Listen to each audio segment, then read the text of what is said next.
Within this, the 13th God grew more powerful, but in this one sacrifice of gaining more power and knowledge, it sacrificed itself, remaining within the bridges, now that become the rivers that separate the realms.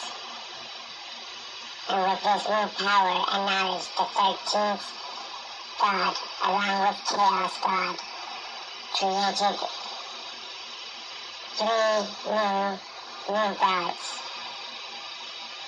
from within the realm closest to the source lie three areas that were untouched by benevolence or malevolence, that were the bridge and the force that lay in between the source and the rest of the realms.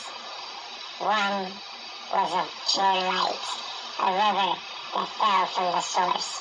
The other was embodiment of earth, the body that separated the light.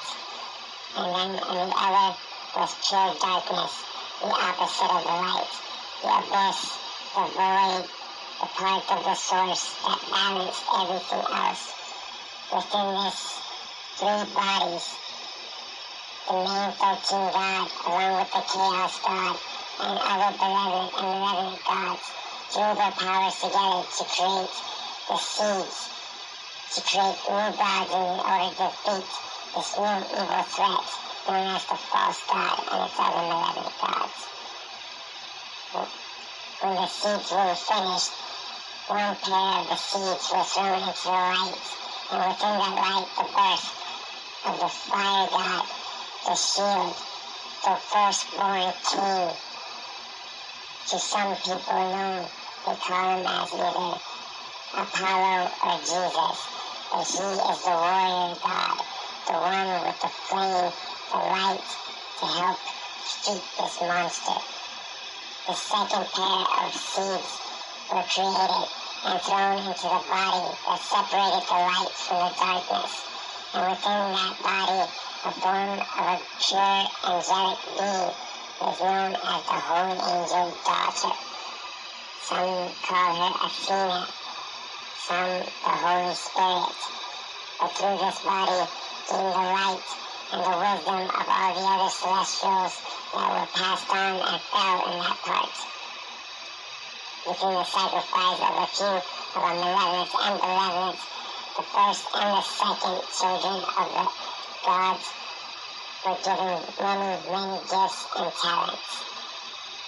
When the third seed was created, it was thrown into the dark abyss, along with a few celestial beings that were dead and half alive within it, gasping and wishing for revenge on the false god that had destroyed them.